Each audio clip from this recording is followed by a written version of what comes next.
l'ancien chef du Front Polisario, Al-Majoub al-Salik, fondateur du mouvement Martyr-Line, qui s'oppose à la direction du front, a dévoilé les secrets de l'exploitation par ce dernier des grosses sommes d'argent qu'il reçoit de l'Algérie pour dissimuler les violations des droits de l'homme qu'elle pratique contre les détenus des camps de Tindouf, le vol de l'aide, l'argent qu'elle reçoit des organisations internationales dans l'illusion qu'elle mettra en place des institutions sociales. Al-Salik a déclaré, dans des enregistrements audio qui ont été partagés dans un groupe de communication immédiate entre les Sahraouis qui rejettent la réconciliation lancée par le Front Polisario, que la direction du front veut profiter de la réconciliation pour en faire le commerce comme d'habitude parce qu'il fait du commerce de tout, et l'argent qu'il obtient va dans les poches des dirigeants ou sur ses comptes bancaires sont en devises fortes, et le monde entier le sait. Le même porte-parole a tenu l'Algérie pour responsable de la dissimulation des violations des droits de l'homme commises par le Front Polisario dans les camps de Tindouf, situés sur le sol algérien, parce que les Nations Unies et le Conseil des droits de l'homme ne reconnaissent pas la République sahraoui,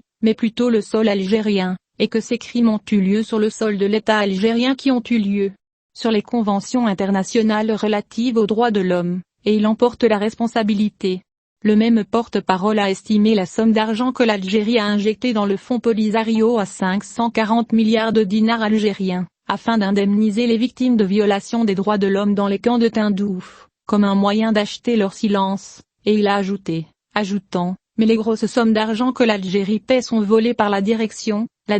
du Polisario, et en donne une partie. Elle veut qui elle veut, parce qu'elle a l'habitude de tout échanger. L'ancien chef du Front Polisario a poursuivi, la direction veut mettre les gens à genoux avec de l'argent, mais l'insulte à la dignité humaine ne sera pas sauvée par l'argent de Carin. Ils n'achèteront pas notre silence, et nous continuerons à défendre nos droits jusqu'à ce que nous obtenions eux au complet. Au moins, ils nous considèrent et résolvent le problème dans le cadre d'une véritable réconciliation nationale, à travers un symposium encadré par des représentants d'organisations internationales. Al-Salik a poursuivi en décrivant la direction du Front Polisario comme la direction criminelle, autoritaire et corrompue qui a saboté tous nos rêves et espoirs pour leurs propres intérêts, où ils vivent dans le luxe et le bonheur près d'un peuple vivant en enfer, ajoutant, je leur ai déclaré mon opposition et les ai exposés ainsi que leurs crimes. Le même intervenant a également exprimé son rejet de la réconciliation lancée par le Front Polisario, déclarant, la réconciliation qu'il souhaite ne repose sur une intention sincère, ni de la part du comité de supervision, ni de la part de la direction, tout ce qu'il y a, c'est une tentative d'échanger l'argent que l'Algérie leur a donné. Un groupe d'associations représentant les victimes de violations des droits de l'homme dans les camps de Tindouf avait exprimé son rejet de l'initiative de réconciliation lancée par le Front Polisario, la considérant comme une œuvre visant à confisquer les droits des victimes, et qu'elle vise à perpétuer le phénomène de l'impunité pour les auteurs de violations de rendre des comptes, et les autorités algériennes se soustrayant aux obligations encourues.